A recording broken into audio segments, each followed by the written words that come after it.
my guest tonight is Steve Hall of Revive Stronger. Thanks so much for taking time out and coming to speak to me tonight, Steve. Thank you so much for having me. It's an honour. Love the podcast. So I really appreciate being invited to come on. Brilliant. It's an absolute honour to have you on also. So you currently are the founder and owner of one of the UK's most successful and I'd say quickest growing online personal training businesses.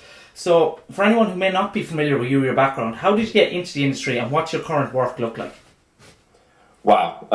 Hearing that, it doesn't make me think it's real, because you saying that just makes me think you've made that up to make me sound fancy on the podcast.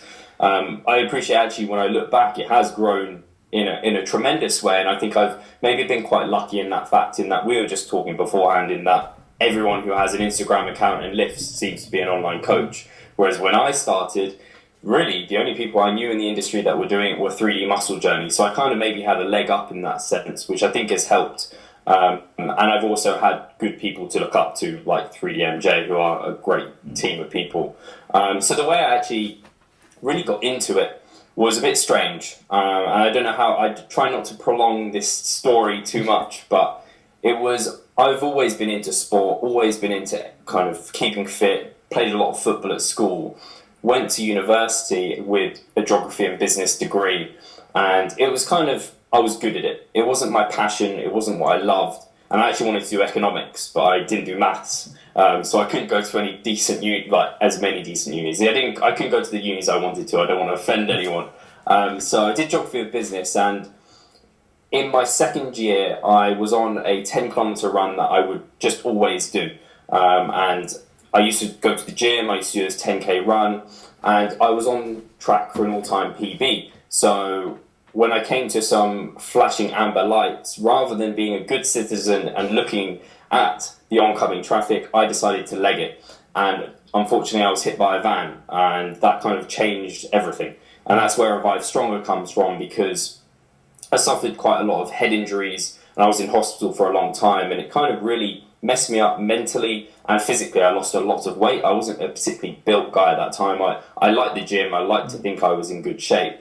And I lost a couple of stone. And so I came out really kind of fragile, both physically and mentally. And so I found the gym and bodybuilding to be a really good way to be a bit kind of selfish, to be a bit kind of secure in that kind of zone, and build myself up. However, I knew there had to be a better way, because when I first had been training for the years prior, when I was doing running at the same time and things like this, I hadn't really seen the best results. Of course, like whenever you start lifting, you see newbie gains, but I knew there had to be a better way. So I started researching, I started experimenting things on myself. I did the traditional, what I think Alan Aragon would call a folk, so a fat bulk, just like, I thought it was a clean bulk because I was eating all clean foods, but I ended up putting a lot of fat, but a lot of muscle as well, because I was kind of gaining back what I'd lost. Kind of had that newbie gains again. And eventually I did find Alan Aragon, I did find people like Lyle McDonald, and when I started reading about the science, it brought me all back to school, biology, all of that, my love for science, and that's where my passion grew. And to be honest, when I got into kind of the online side, it was only through my YouTube channel. I just had one online. I followed people like Matt Ogus, who had his own YouTube channel, and I thought it was cool. I was like, I want to document my progress. So I started documenting my own progress to my YouTube channel. I was on a forum where there was other fitness people on there as well. And I started getting in chats with people who thought I was kind of intelligent or knew more than them, and they wanted some help. So I started helping some people online for free. And eventually I was also working an office job at the same time, and I was decided that I wanted to get into a bodybuilding show and prep for that.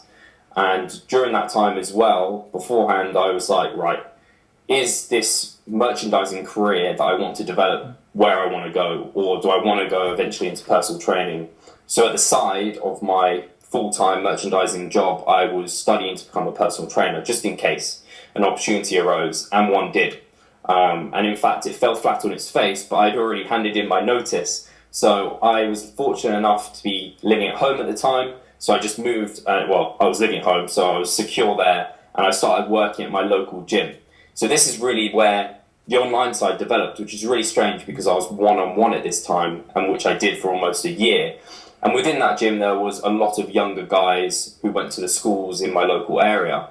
and they looked up to me almost as someone who kind of knew more than them, was a bit more advanced than them, and could help them, but they didn't need someone to shout at them and motivate them in the gym and tell them they had a certain number of reps left and things like that. So that's where the online side grew, because I told them I was helping a few people online, maybe I can help you. I started out charging a very small rate, a very small fee, and was getting success. And I started having like transformation photos. So there's people who were at my gym, and it was fantastic. And I shared these on social media. I shared my own results. I did my natural bodybuilding show. And that all kind of built quite a lot of momentum going forward.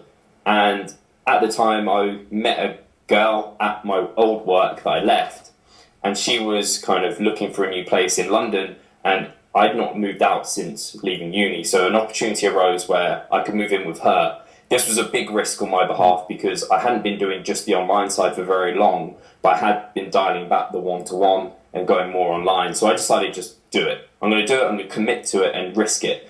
And the risk has paid off massively. As you said, somehow have grown to be one of the quicker growing companies within the UK, and I'm ecstatic about it because I absolutely love what I do and helping people. And now that's where Revive Stronger came from. Quite a long story. Hopefully I didn't bore anyone too much, but that's how I got into the industry, was basically via a hybrid initially, and then just scaled that back slowly and to full online coaching.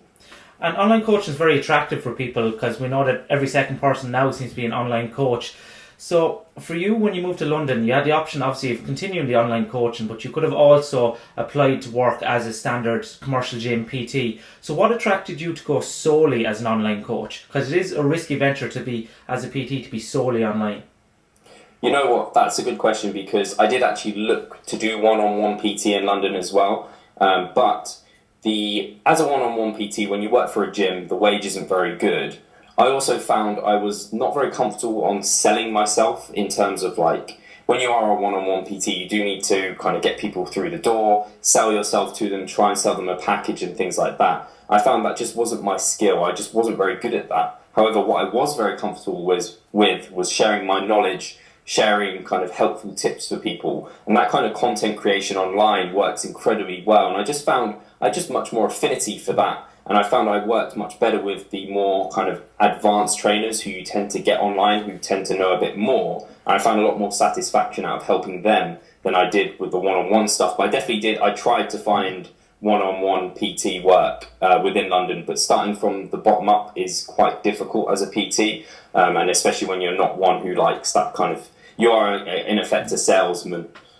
Exactly. And you alluded to there the level of client that comes to online coaching, because anyone that's engaged or has purchased online coaching will know exactly what it's like if they went to a good quality coach. But for people outside of the industry, or people who are looking at online coaching as not a career but something to avail of, it's very confusing field, and like the concept of personal training online is a very unusual one. So if we start off, before we go into the level of service we can give online, what person best responds to online training? Is it something that we should only allow advanced trainees, or should we tell complete beginners to absolutely avoid? So the question is, what level of person or what type of person responds best to online training? So I think that's a really important point, because I think because it's growing and people are seeing it who maybe haven't even been to a gym and they're thinking it's for them. For me personally, my online coaching, I do a lot of kind of the bodybuilding and powerlifting style stuff, and that's not going to be appropriate for someone who doesn't know how to squat, bench, deadlift. If they can't hip hinge, which is a really important key skill, and so many people can't do it, I can't effectively help them. I can look at form videos and things like that, but that's nothing like having a one-on-one coach. So it's definitely someone who needs some experience within the gym, because if you don't have that, and I mean, the worst thing would happen if someone signed up and then kind of 3 months down the line they send you a squat form video and you're like, wait, you've been squatting like quarter reps like that for 3 months, so we've been loading the bar? Dear Lord. Yeah. So you have to be sure that when you have, like, I have Skype consults with people when they initially want to sign up, and it's something I need to be clear that they know how to do these movements, because I can't help them develop that technique. And it's funny because if I tell kind of relatives or someone who doesn't really know the industry I'm an online personal trainer, they're like, what the hell is that? Do you like Skype consult them while they're in the gym?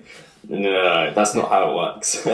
Yeah, I know. Explaining it to family and people that don't know is definitely one of the more entertaining conversations you have.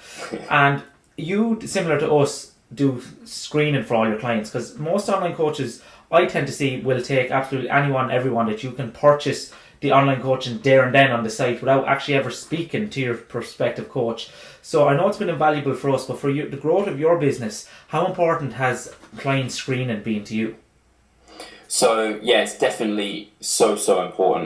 When I first started out, I was just email, so I wouldn't even see the person. We'd discuss, and I'd still have a bit of a screening process there. But there's nothing like talking to a person one on one, so you can absolutely know that even on a personal level, they get you, they understand you, you get them, because you don't want to work with someone who's not going to kind of actually listen to you, not going to respond to you. And you don't want to give coaching to someone who can't actually take it. Like, it's actually a commitment from someone else to take coaching. They need to fill out their spreadsheet. They need to give you data. Without the data, we don't know how to manipulate things and help them going forward.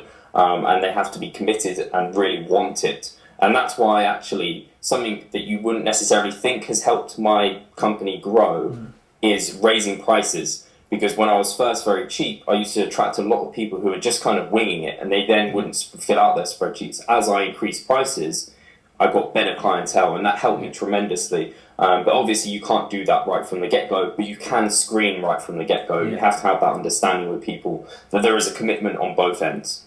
I think that's important for any coaches listening that do engage in online coaching, that the temptation obviously is there when you begin out to take absolutely everyone, because you want to essentially get a return on your investment, you want to increase revenue. But I think it's important to be patient and to screen to get a certain quality of client and someone, and not to be afraid to say to a prospective client that my set of skills or my specialities don't match up with your goals, but I can refer you to someone else. So I think that's a very important thing for a coach to understand, that not every client is going to fit them, and they're not going to fit every client. Yeah, I mean, it will help them so much in future as well, which I know we already talked about beforehand off air, was the fact that if you're trying to create a new program for like someone who's elderly and they can't because they do all these things because they got these various injuries, and then you're also helping a load of younger teenagers who are trying to grow loads of muscle, and then you're also helping this kind of middle-aged guy who works a 9-to-5 job and is or very, very busy and he hasn't got the time. You're kind of got your hands in so many different baskets. You can't specialize on anything, and in fact, not only you kind of having a very inefficient time use, you're also not going to be as knowledgeable with each client. Whereas when you can specialize, find your niche, find your avatar, you can be so knowledgeable about that type of person. You know you're one of the best people on the planet that can help them, whereas you probably won't be for the other people, and you'll be better served helping them find someone else. And I think Andy Morgan, who we've both spoken to before, is a great example of that. He's a very strict niche that he works with, and that has allowed his business to absolutely excel. Yeah, he's certainly got like his guidelines. There's definitely a certain type of person he works with, and he works with them very, very well. He's probably like one of the best people to ever. If you fit his kind of that category, then he'll be perfect for you. And I think, yeah, you can be specialist, but also there can be a lot of people within that. There's a lot of people in the earth, so I don't think that should put people off. Exactly. And the other confusing thing people tend to have when they think about the concept of online coaching is, what level of service can you give to your online clients? And even PTs that are skeptical about getting into online coaching, they say, well, I don't think I'll be able to give a high level of service via online. So if we talk about, what is your opinion? What level of service can we give to an online coach, or how do we keep the personal element within personal training online? So for me, this has been a massive game changer, and it's allowed the company, I feel this is probably the key thing for us that makes us stand apart from a lot of the online coaches that are out there, is keeping online personal training personal. And the best way, and we're very fortunate in that we have video, like we are right here. People can even, they're like prospective clients, can watch this video of us two and be like, right, that's David, that's Steve, that's who they are, that's how they look. That's how they talk. They're very kind of cool. They're obviously knowledgeable. So that's a perfect thing. And you can use that with your clients. So when you have weekly check-ins or even monthly, you can have a Skype consult. You can even just send them a video diary, which is what I use with my clients.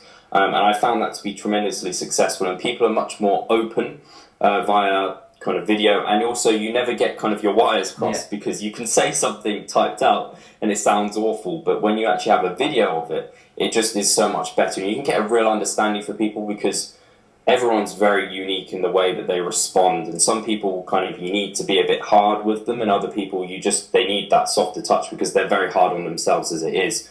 And when the human element's huge. Personal training works so well because it is personal, and when you get online, it's dangerous because it can become very impersonal, and people can get hurt within the process. And that certainly even happened to me when I first got into the industry. I had people who signed up and we just did email conversations, and there was obviously times at which there were tensions that shouldn't have been there, which wouldn't have been there if there was video. Yeah, and I know video is something that we adopted a while back. After initially seeing yourself doing this, Stephen, remember I contacted and asked what systems you used, and since we've adopted it, we've had much better, because we used to just use audio through the system, but then adopting the video, it can be time consuming at some stages. There's no real efficient system as such presently, but it does make a huge difference to the client experience, but also it makes the coach experience much more easier. So just for anyone who is listening as a coach, think that's something I'd like to do, how do you do your video check-ins? What's the best way you've found to do it? So the way I settled upon things might not be the best way. I recently found out it's awful for an online coach to have terrible internet, but after talking to Andy, I did a bit of a test on what my internet speed was, and it was awful. So I called up my guys and we actually had a fault. So now it's slightly better, so that's helpful, and I want to get it even better. So I actually ended up using Dropbox and compressing my videos. So I just record myself on my phone, just like a vlog, just like you would into Snapchat or Instagram stories if people want to use that. And it's just 5 to 10 minutes going over their week, and I just go and answer their questions, tell them what we're going to do going forward. I compress it because otherwise it'll take ages to upload, so they get a bit of a blurry face of me, but it's not too bad. And I just upload that to a shared Dropbox folder that we can both access, and then obviously, unless you've got loads of storage on your Dropbox, delete it each week. Something we are going to probably be moving to is YouTube, which is something you might be interested in that it has infinite space and you can just put it up there as unlisted. And that's something that we're probably going to look into because it's probably a more effective way of doing things. And you can keep a backlog of things. You can keep form videos up on there. Again, it's great to have the internet. It's a fantastic resource. Exactly, and even on YouTube it can be private and shared via email. And just for anyone that is listening, myself personally with the Mac, anyone's a Mac computer, the Photo Booth app, so if anyone's thinking there's costs around video check-in, the Photo Booth app, use your webcam built into the computer, it's free. The compression software, that also is free download. So there isn't actually, your time is the only thing that's going to cost you to really bring it to the next level in terms of your personal element of service. So obviously you've been in the industry a few years, Steve, and we all know that hindsight is 2020. So if you were looking back to your younger self starting out online coaching, what advice would you give to yourself going back, or what were the biggest mistakes you think you made when you started online coaching? I think trying to be something you're not is something I was definitely that was a flaw of mine. You can look back at my YouTube videos, look back at old me, and you can see how fake I was in that I was just trying to, I remember trying to impersonate the Hodge twins and impersonate Matt Ogus. I was just trying to be something I wasn't. I was trying to be something show-offy, something arrogant, something cocky, and I was just not really sure who I was. And the sooner you can find out who you are and be yourself, again, this is personal training. People buy the person. They want to know, like, and trust you, not someone else. They don't want you to be fake. And so that's why things like Snapchat, Instagram stories, Instagram just itself, where you can share your story, share your experiences and things you're doing and you're confident in, is a really good thing. Because I even remember a lot of the time I do videos or do posts and they'd very much be like textbook. It's like, I read a textbook, this sounds really fancy and informative, and I just post it out. And I think that was amazing. But in reality, that's not going to help anyone. You need to put it into your own words, your own experiences. And I wish, if I was to talk to my old self, was be confident in who you are, in what you know, and share your experiences, because that is what will help people. And as you develop as a person, you'll learn more, you'll develop more. And like I am now, I'm much more confident. And I feel like I know a lot more, and I'm more confident in what I know. And I know to stick to kind of the areas I do know, because if I try and branch out, I'll just be bullshitting. Yeah. It will just be bullshit, and it won't come across genuine. It won't come across very well, and that's when people get into trouble. Definitely, and I think just from my own experience on social media, I know you probably feel the same. You shouldn't take yourself too seriously on social media. That a lot of people within the evidence-based community, anytime they put out content, they have to feel that at the back of it, they still have to show how smart they are. So they might try to explain something in a simple way, but there's subtle undertones there where they want to show off kind of their intelligence at the back of it. I know Mike Israel recently, I've seen on Facebook, he said that anytime they use technical language, it's to develop to make the point clear so there's no argument, but it's not to show off their own intellect. That's not the aim. And I think that's very important, that people shouldn't be afraid to, just because they're from an evidence base, that doesn't mean they can't have a sense of humour, or they can't make themselves out to be kind of funny or even stupid at times. You shouldn't be afraid of your own stupidity at times. Yeah, I think something that helped me with a lot of the stuff I then put out was, if people did comment back and they maybe disagreed, it wasn't to just jump down their throat and say they're wrong. It's to understand what they're saying, and that developed my own knowledge base as well. And then, yeah, just be open-minded. That helps a ton, and don't always use clever jargon, especially if you don't understand it yourself.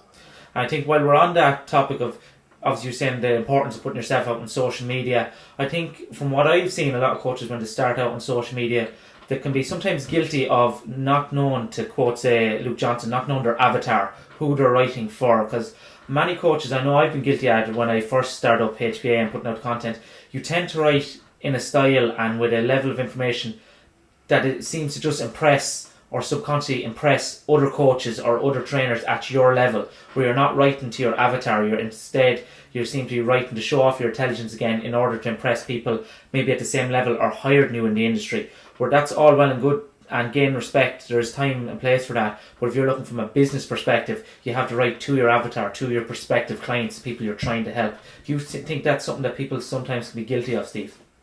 100%, and I have been very guilty of it myself, and I think it's something I fall into now and then as well, because you end up thinking of something because you're talking to someone who probably is a peer who is interested in the same things. So you're like, oh, I'm going to write about that, and then you realise, hang on, who's that really helped? You've just got a load of likes from people who are just personal trainers who might not be your avatar.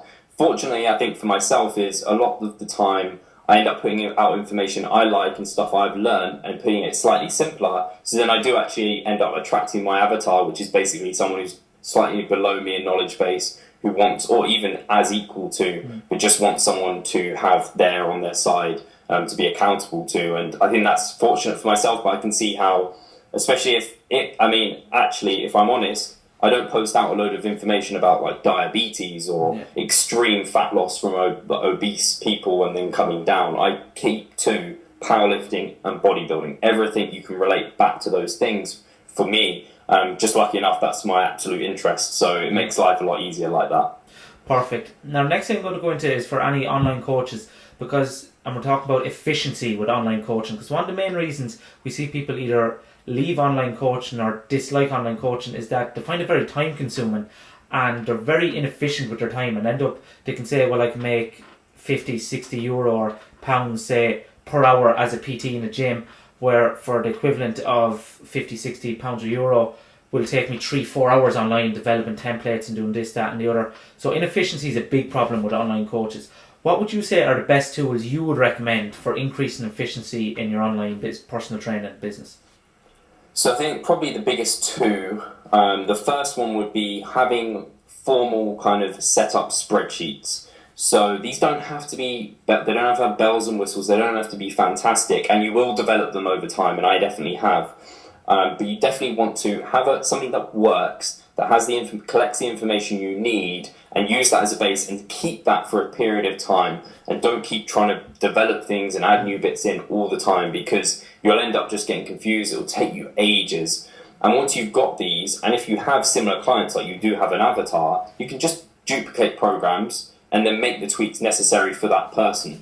So, I mean, individualization is very important. You expect that with an online coach, although many do not. That would be an element you want to use. But if you've got two males, similar age, similar goals, you don't have to make a completely new, different program for them both, because there's elements within kind of a hypertrophy program that are very similar. You shouldn't need to completely rehash a program. So just doing little things like yes, you have kind of templates, you have a push-pull legs split that you know is kind of, you have a list of exercises you can choose from. And as you build up clients, you actually get these templates developed anyway because you'll have kind of similar dudes who will want the same things or girls. So that will really help. So having those templates and then not changing them too frequently.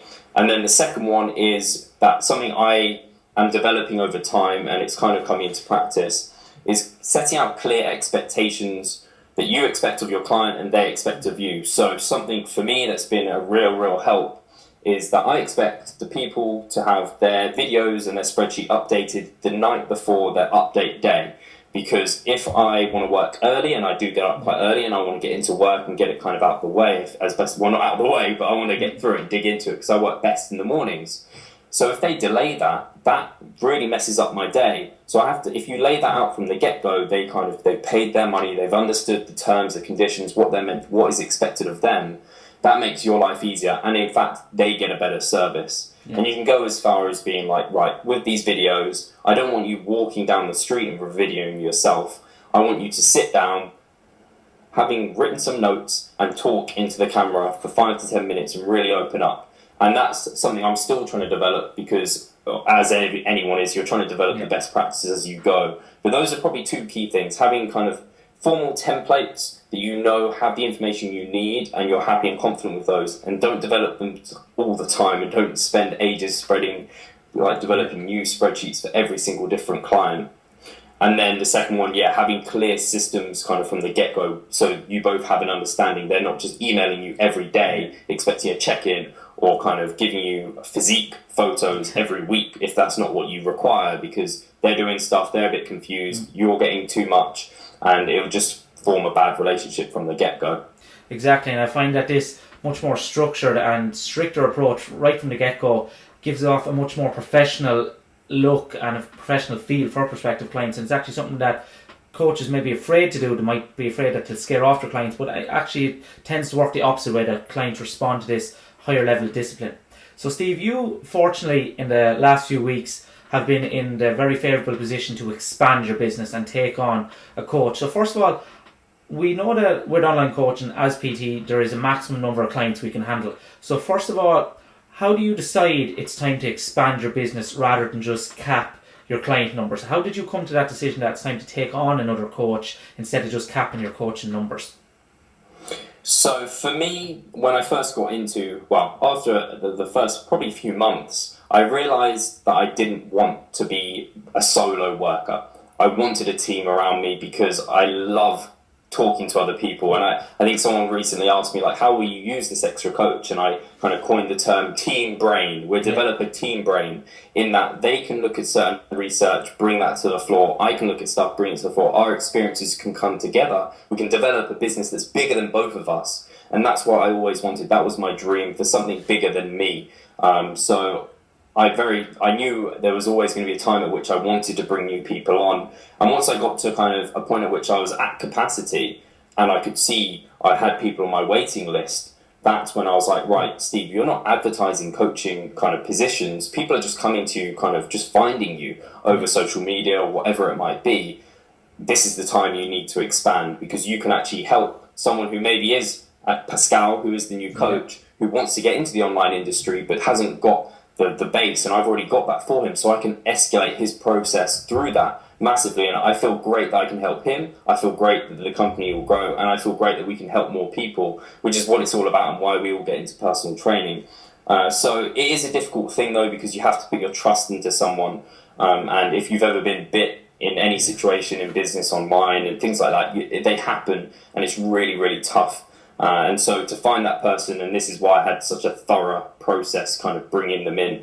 I guess you have your strong teammates, and you probably appreciate the fact that you're a team, and you can, like, it's nice to have someone you can say something to, and it might be really dumb and stupid, but they're not going to tell you you're dumb and an idiot and you shouldn't be in this industry. They're going to be like, right, actually think about it this way, because we're not all know-it-alls. You need that, and that will help us both develop massively.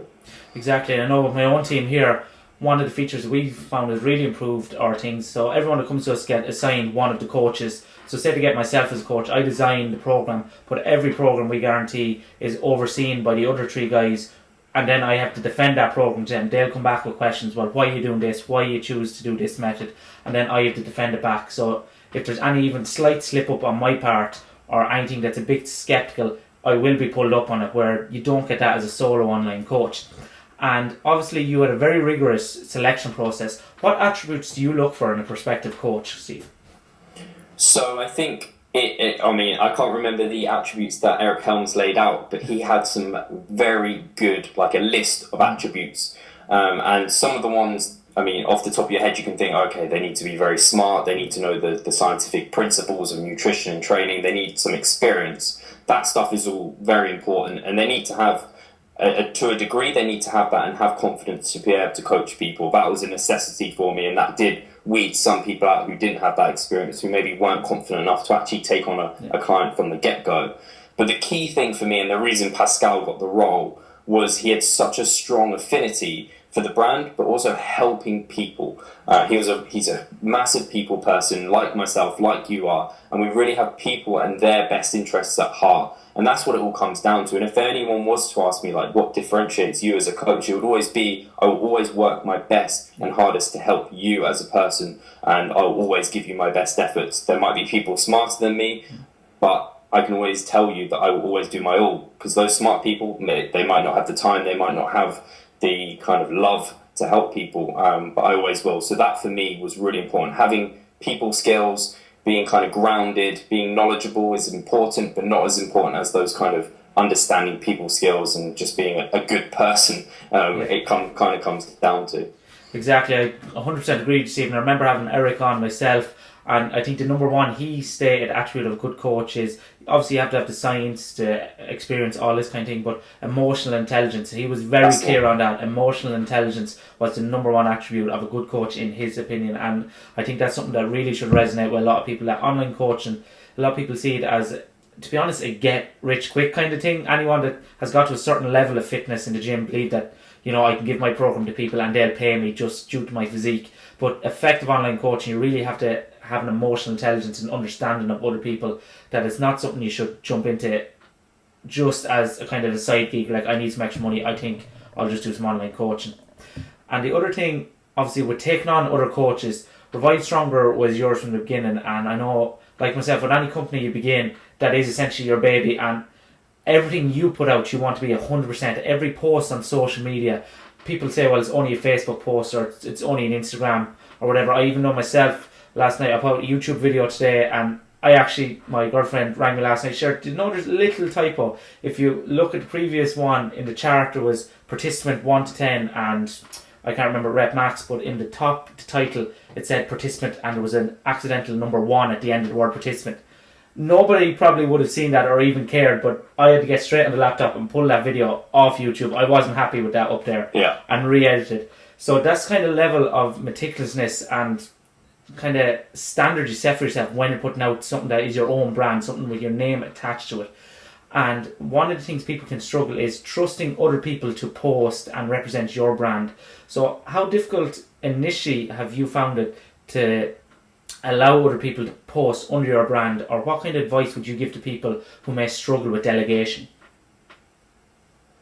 So delegation is something I do struggle with, and it's something I'm going to have to develop for myself, because my girlfriend will tell you that I am very much like yourself, a perfectionist, and I don't like letting other people to do stuff. So it's something I'm going to have to let go.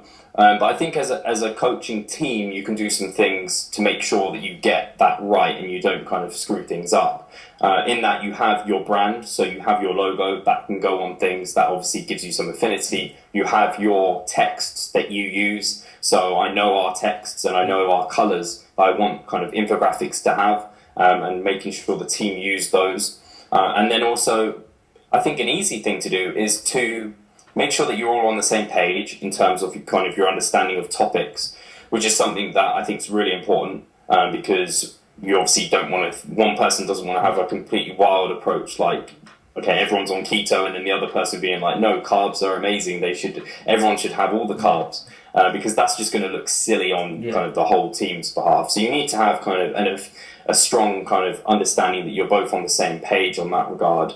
And then signing off posts with your name. So if you're, and that's something we're probably going to start doing, is kind of, I'll put Coach Steve, or we'll have Coach Pascal, just to make sure people kind of actually know that there is a team of coaches. And again, you get that personal element, and it'll be quite nice and probably refreshing to have someone different saying things in their own voice, because again, some people appeal to other, like, different type of people. So I think that's probably a good way of doing it, but it is difficult when it is your baby. And the worst thing is when you put out a post and you know there's an error, but it's had already loads of kind of comments and likes, and you're like, oh, I don't want to pull that one down, even though it looks terrible, I swear. Yeah, I know that. I went on last night and seen like so many views, so many likes, and even the comment, and it kills you to take it down, but then that is the level that you get to. And I think it's very important, as you said, if you have a team around you, to trust your team and make sure you're all on the one page. And that, as from a practical perspective, is as simple as once a month listing 20 topics on a page and going for lunch or coffee with your team, or Skyping and say, let's go to a one-on-one, what is our opinion on X, Y and Z. And that's all it takes, say an hour or two once a month, and it can really get everyone on the same page. So the next thing we want to talk about, that I think is a very comprehensive overview of online coaching and some real important messages that people can take away to really improve the level of their online business. Because I know yourself, much recently I've seen you're doing a lot more business consults.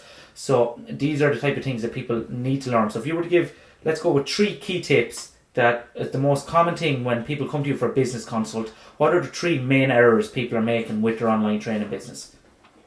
So definitely the biggest one is they don't respect consistency and time. So it's really funny because the people coming are obviously in the fitness industry, and they realize everything comes with consistency and time. You don't lose a lot of fat unless you you can lose a lot of fat in a short period of time. Bad example. You don't gain a lot of muscle in a short period of time. You have to be very consistent, and you have to adhere, and you have to just keep doing the work. That has been the biggest thing for me, like the consistency, but also doing a level of consistency that you can adhere to. So it's just like a training frequency. In fact, if you can't train 5 times a week, then don't program yourself to train 5 times a week. If you can't release a blog post every week, do it every other week. Yeah. If you can't stick to an Instagram post every day, do it every other day. Stick to something that you know you can be consistent with and put out quality information with, because if you miss it, you'll feel very frustrated with yourself. Yeah. You'll feel like you don't want to do it. Just like if you miss a gym session, you might miss another one. So that's probably the biggest thing I see people lacking, is that consistency, and then just kind of putting in the work and respecting that it will take time. The second one, I think we've already touched on quite a lot, is they're not themselves. Yeah. They're very shy. They don't post kind of intimate things about, you don't have to be very intimate, but anything about their life. They just don't say they're stressed, or like they don't talk about different things that they enjoy, and they don't really stand out as a person. They're just like a profile that's just food pics and kind of lifts, and there's nothing about them. There's nothing to make them stand out from the crowd. They need to be themselves. That's something I always tell people, and they need to be confident in being themselves. And once they kind of, as bad as like cringeworthy as it is, love themselves for who they are, then they'll get much better kind of response from people online. And then probably the final thing, related to the first one, is having some structure. Most people lack structure. They just kind of like, okay, I'm doing an Instagram post today, a Facebook post today. I don't know what time I'm going to do it. I don't know what it's going to be about. I'm just going to chuck it on there when I have some available time. Whereas when you actually have a system in place, you can be like, right, I'm doing 2 hours of work on this thing here. Now, that's fine. Then later I'll do this. Later I'll do this. And then prioritizing that just makes you so much more effective. Because I know personally, sometimes I struggle to do everything on my to-do list. But clients come first. I always do them first. I won't go onto Facebook until I've done all my client work. Then I'm on Facebook, then I'll do those bits, and so on and so forth. So I think those are probably the 3 main things that people kind of really struggle with when it comes to and they want that business consult. And I sometimes feel bad, because I think some people have the consult with me and they want me to give them some magic hacks and tricks and things. And when it comes to it, there are none. If there are some, please tell me. Yeah, exactly, and I agree with you, especially with social media. It's about consistency and patience then as well, and finding what works best for you. So that, I think, is a very valuable lesson for anyone that is looking for online coaching or a prospective online coach. The next thing we're going to go into, and this is probably open up a can of worms, and it is the buzzword within the industry. So everyone seems to be an online coach, and if you're an online coach, you have to be an evidence-based online coach or into evidence-based practice. That is the new buzzword. So first of all, what does evidence-based practice mean to you? You call yourself an evidence-based practitioner. What does that term mean to you, Steve? So this is interesting because obviously you sent the questions across beforehand, and so when I saw this, I was like, "Oh, I want to go to Brad Schoenfeld's or Alan Aragon's lecture and look at what they said, so I can give you the best answer." And then I was like, "Steve, this isn't really what David's asking. He's kind of asking what's your actual opinion on that kind of term and phrase." And I knew I wouldn't say my honest opinion if I went and looked at this. So for me, it's kind of bringing kind of the science but also the practice together, and the practice I think is very often underrated. So people will there'll either be like either or, it'll be black and white. Some people will be all, "Oh, this is what I did in the gym, this worked for me, so this must work for you." Other people will be, "This is what this study said, like doing anything different to this is silly." Whereas I think, and it was really interesting actually, I had James Krieger on my podcast, and we talked about a recent article he did for Brett Contreras, which was basically the principle of individuality. Yes. And how studies represent averages, and within those averages, like anything, there's a bell curve. There's people at either end, there's people near either end, so everyone's different. You're your own experiment. This is where the practice comes in.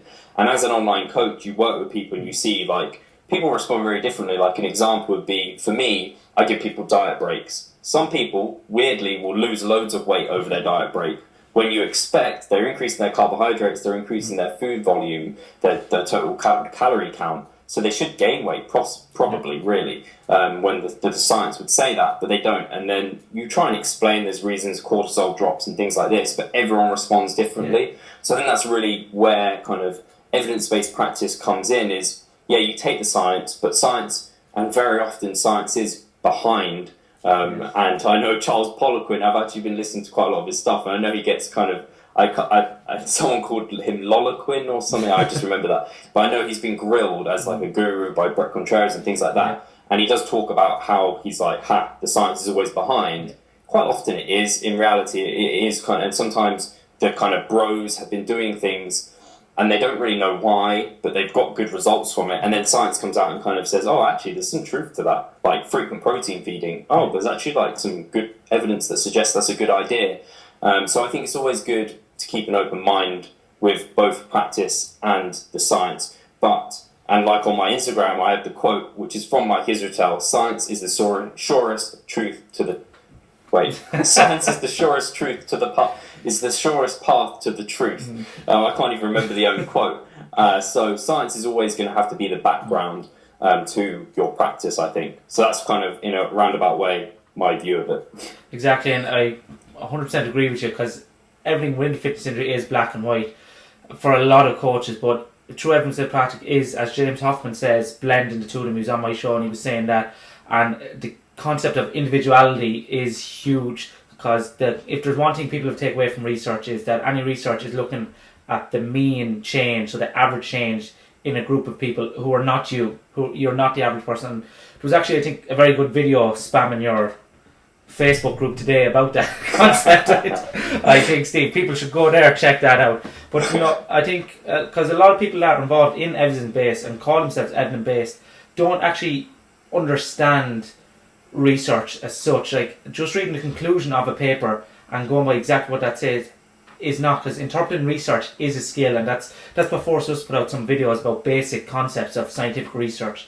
If you call yourself an evidence-based practitioner, you have to understand intra-individual differences, you have to understand effect sizes, you have to understand these kind of things, and correlation versus causation, all these things that are going to influence how you can interpret the research. So I'd say the research is a backbone, but then your individuality and understanding the person. And that leads me on to the next question. For you, there's times when you have to deviate from the research. So the phrase that I like to use is optimal is desirable, but adherable is key. So do you find in practice, oftentimes you have to maybe adapt what is not physiologically or scientifically optimal for what the research says to that individual, and say, okay, so I know this is probably not going to get you the optimal results, but for your lifestyle and what you are as a person, this is what's going to work most effectively for you. Do you find that's something you have to do quite often? Yeah, and that's actually a really good point you brought up, because quite often, and especially as online coaches, you do just look at the data, you do look at research, and quite often the individual can be forgotten if you don't have that personal element still there. So that's what's really helped me actually online. Was before I'd get stumped by things, I wouldn't be completely sure how to go about things. An example would be my client Emma Green, who has now actually come on as an intern, which is really exciting. She came on and she'd been working with various other coaches who she said were fine coaches, but she didn't get the results with them. They couldn't get her to lose fat effectively. Yeah. And so on our consult, and we spoke face to face, I honestly said to her, I can't see why they haven't got results with you. Everything you've told me indicates you should have had good results. You know what? I'm confident if we work together, if we talk to each other each week, we can find a reason for that. And when she did sign up, we tried to do fat loss in a calorie deficit that we thought was a calorie deficit. But she was incredibly hungry all the time, reporting intense hunger.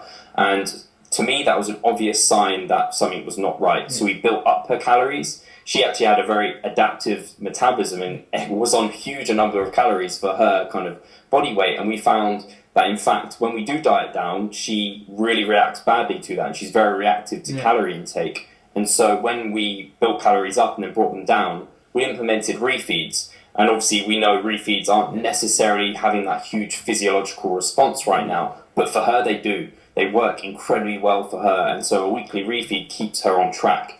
And just intermittently bringing her calories up to maintenance now and then is a huge godsend to her in particular. And she might need more of that than so maybe I've actually had males who have been on the same calories for months on end and just continually lose fat like nothing else. Yeah. So yeah, you're right completely. There's people who don't fit the mold, and that's where if you're online, you won't get results with everyone unless you understand that person is an individual. Because if you don't take that into account, you won't get results. Exactly, it's all about individuality. And just to bang on about the research a bit now, there's just one point that came to mind, and that is if you look at any research paper, they're all done in a university setting, obviously, and obviously I'm involved in some research myself, so recruitment is an issue.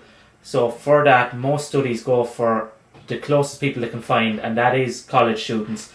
Females are much more complex than males. The menstrual cycle, everything makes things much more difficult to standardise. So the normal people we use in research studies are 18 to 35-year-old recreationally active males. And that term recreationally active is very broad and kind of, depending on the researchers, is interpreted in a very different way. So people should be aware that unless you are an average 25-year-old person, you're still going, even the average 25-year-old person is going to have huge differences to people in the research, but more than likely you fall outside that norm, and so you should not expect the same results as we see in the research.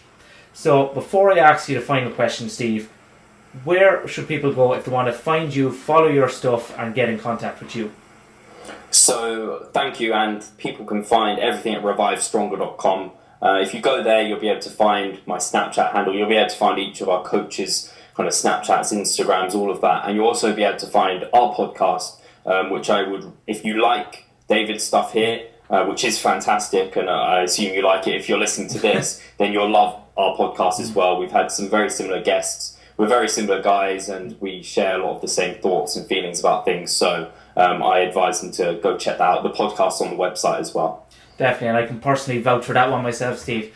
So that brings us to the final question, and the science and the training nutrition is all brilliant, but this is what I love to find most interesting at the end, and it's more of a philosophical question, and that is, what is the biggest mistake that you think you have made that has changed the way you approach either your career or your mindset and life as a whole?